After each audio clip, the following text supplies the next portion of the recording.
Javad Mahmud এবং সেখানকার যে সার্বিক পরিস্থিতি সেই পরিস্থিতিগুলো আমরা জানবো। একই সঙ্গে আমাদের যে সহকর্মীরা এতক্ষণ আমাদের সঙ্গে যুক্ত ছিলেন, পূর্বাঞ্চলের বিভিন্ন প্রান্ত থেকে রাস্তা ধরে বিভিন্ন মাধ্যমে বিশেষায়িত ট্রেনে করে তারা আসছেন এবং সিলেট বিমানবন্দরেও আমরা দেখলাম একটু আগে যে নিরাপত্তা ব্যবস্থা জোরদার করা হয়েছে, সেখানেও নেতা কর্মীদের উপস্থিতি ছিল।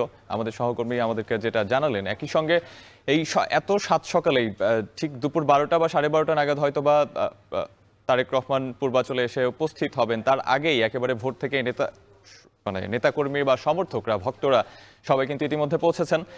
সারা দেশের খবর জানছিলাম, তবে এই মুহূর্তে ঠিক যেই মঞ্চে তারেক রহমান উঠবেন সেই মঞ্চের পাশেই রয়েছেন জাওয়াদ মাহমুদ এবং মঞ্চের সার্বিক নিরাপত্তা ব্যবস্থা এবং একই সঙ্গে সেখানে নেতাকর্মীদের ভিড় কেমন সে বিষয়ে জানাতে জাওয়াদ মাহমুদ যুক্ত হচ্ছেন আমাদের সঙ্গে।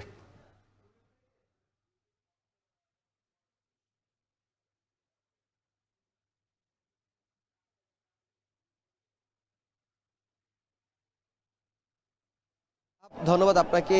আমার ঠিক পেছনেই বিএনপির ভারপ্রাপ্ত চেয়ারম্যান তারেক রহমানকে যে অভ্যর্থনা দেওয়া হবে সেই অভ্যর্থনা মঞ্চটি করা হয়েছে এবং গতকালকে থেকেই আমরা দেখেছি এই অভ্যর্থনা মঞ্চে সারা বাংলাদেশ থেকে বিএনপির বিপুল সংখ্যক নেতাকর্মীর এখানে সমাগম ঘটেছে এবং তারা তাদের নেতা তারেক রহমানকে অভ্যর্থনা জানানোর জন্য এখানে এসেছেন। আমরা এখানে এসে যেটি দেখছি, আমরা যেহেতু ভোরেই একদম এসেছি এবং এসে পুরো জায়গাটা, অর্থাৎ এই যে 300 ফিট যেটিকে বলা হচ্ছে যে পূর্বাচল 300 ফিট এলাকা, সেই 300 ফিট এলাকায় কিন্তু বিএনপির নেতাকর্মীদের একটা জনসমুদ্র বলা যায়, যেহেতু এখন কাকডাকা ভোর বলা চলে এই সময়ে জনসমুদ্র এবং শীতের এখানে একটি আমেজ দেখতে পাচ্ছি। এই শীতে সকালে একটি কুয়াশাচ্ছন্ন আপনি দেখতে পাচ্ছেন নিশ্চয়ই আপনারা। সেই জায়গা থেকে নেতাকর্মীদের এখানে বলছেন যে তারা আরও এখানে আসছেন, কিন্তু এখানে এসে আমরা একটি সমস্যা দেখতে পেয়েছি। যদিও বিএনপির পক্ষ থেকে সকল ধরনের গণপরিবহন, অর্থাৎ যারা যেহেতু বিভিন্ন জেলা থেকে নেতাকর্মীরা এসেছেন এবং নেতাকর্মীরা তাদের নিজস্ব পরিবহনে এখানে এসেছেন, বাস ভাড়া করে এসেছেন, কেউ কাভার্ড ভ্যান, কেউ ট্রাক ভাড়া করে এখানে এসেছেন, কিন্তু বিএনপির পক্ষ থেকে নির্দেশনা দেওয়া হয়েছিল তাদের নির্দিষ্ট স্থানে রাখার জন্য। এবং এই যে সড়ক আছে, অর্থাৎ এই তারেক রহমান যেখান থেকে আসবেন বিমানবন্দর থেকে কুড়িল ফ্লাইওভার হয়ে এই 300 ফিট এলাকা যেখানে অভ্যর্থনা মঞ্চ করা হয়েছে এখানে আসবেন, এই সড়কে কোনো ধরনের যারা তাদের ট্রান্সপোর্ট অর্থাৎ এই পরিবহনগুলো রাখতে নিষেধ করেছিলেন, কিন্তু সকালে যখন আমরা ভোরেই প্রবেশ করেছি এখানে 5টার দিকে, তখন থেকে আমরা দেখেছি পুরো সড়কটি কিন্তু বন্ধ হয়ে রয়েছে।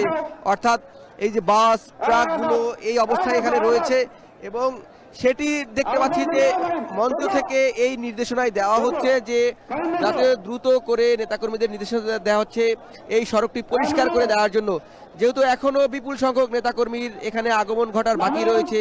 এবং নেতাকর্মী যাদের সাথে কথা বলেছি তারা বলছেন যে তাদের সর্বোচ্চ নেতা তাদের এখানে বক্তব্য রাখবেন এবং তারা তাকে অভ্যর্থনা জানাবেন। সেই জায়গায় তারা থেকে 15 থেকে 20 লক্ষ লোকের সমাগম ঘটবে বলে তারা প্রত্যাশা করছেন। এবং যারা আমরা বেশ কয়েকটি জেলার নেতাকর্মী বিএনপি তাদের সাথে কথা বলেছি, তারা বলছেন তাদের সর্বোচ্চ প্রচেষ্টা ছিল এবং এটি নিয়ে তারা দীর্ঘদিন কাজ করেছেন। তারা বিভিন্ন কমিটি গঠন করেছেন, উপকমিটি গঠন করেছেন যাতে সর্বোচ্চ সংখ্যক নেতাকর্মী এখানে জড়ো করা যায় এবং সেটিতে তারা কাজ করছেন। এবং আরেকটি বিষয়, যেহেতু সামনে নির্বাচন, ফেব্রুয়ারিতে এই নির্বাচন হতে যাচ্ছে এবং বিএনপি তাদের প্রার্থীদের নামও ইতিমধ্যে ঘোষণা করেছে, প্রার্থীদের পক্ষ থেকে একটা বড় শোডাউনের ক্ষেত্র কিন্তু এখানে হয়েছে। আমরা দেখছি যে শুধুমাত্র যে তারেক রহমানকেই এখানে ছবি নিয়ে এসেছে বা বেগম খালেদা জিয়া বিএনপির চেয়ারপারসন তার ছবি নিয়ে এখানে এসেছে বা তাকেই অভিবাদন জানাচ্ছে, এর বাহিরে যারা এবার এই সংসদ সদস্য প্রার্থী হিসাবে লড়বেন বিএনপির ধানের শীষের প্রতীকে, তাদেরও দেখছি যে সেই প্রার্থীদের ছবি সম্বলিত তারা নেতাকর্মীরা নিয়ে এসেছেন। অর্থাৎ নির্বাচনকে ঘিরে যারা প্রার্থী হয়েছেন বিএনপি তাদের যে শোডাউন বা তাদের যে জনশক্তি বা জনসমর্থন রয়েছে সেই প্রদর্শন দেখানোর জন্য এটি একটি ক্ষেত্র বলা যায়। এবং নেতাকর্মীরা সেটি দেখছি যে তারা তাদের নেতার নামেও স্লোগান দিচ্ছেন, তারেক রহমান নামে স্লোগান দিচ্ছেন বা তাদের যে আঞ্চলিক নেতা রয়েছে তাদের নামেও স্লোগান দিচ্ছেন।